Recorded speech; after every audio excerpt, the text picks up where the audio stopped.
तुमच्या कुंभमेळाव्याच्या इथे जेव्हा सुरू होईल तिथे फक्त हिंदूंचीच दुकानं लागली पाहिजे अशी माझी तर मागणी असणार. कशाला पाहिजे तिथे गोल टोपी दाढीवाले तिकडे त्यांची दुकानं थुकून देतात. तसं पण सगळं आध्यात्मिक थुकून देतात. मग ह्या सगळ्या अगर हिंदूंचा एवढा मोठा सण आहे, हिंदूंचा एवढा महाकुंभ आहे, तिथे सगळे हिंदूंचीच दुकानं असली पाहिजे माझं असं म्हणणं आहे. त्र्यंबकच्या इथे बघा किती आहेत ते सगळे हिंदूंची दुकानं आहेत तिकडे. त्यांचं काय काम तिकडे? आम्ही त्यांच्या मस्जिदीच्या बाहेर ते काय त्यांचे विकायला जातो का? काफिराकडून घेण्याची त्यांच्याकडे काय परवानगी आहे? त्यांच्या कुराणमध्ये परवानगी आहे काफिराकडून घेण्याची? लगेच फेकून टाकतील. मग महाकुंभच्या इथे पण आजूबाजूचे ते फिरकता पण कामा नाही असे.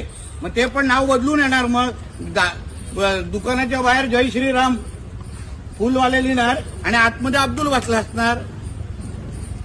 हे सगळे लोक हे गोष्टी. आता तुम्हाला अगर आमचा नियम कायदा पाळायचा नाही ना, आम्हाला पण तुमची घाण नको तुमच्यासारखी. कुंभमेळ्याच्या अनुषंगाने मागणी करणार आहे. मागणी नाही, झालंच पाहिजे.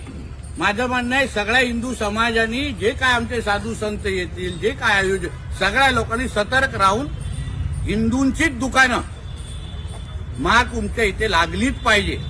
दुसऱ्यांना जागा नको. कारण का ते मूर्ती पूजन करत नाही, ते आपल्या धर्माला मानत नाहीत. तुम्ही अगर तुमच्यासाठी आम्ही अगर काफिरत असू तर तुमचं काम काय तिकडे? आमच्याकडून घेण्यात तुम्हाला हराम आहे म्हणून तुम्हाला थुकायला लागतंय.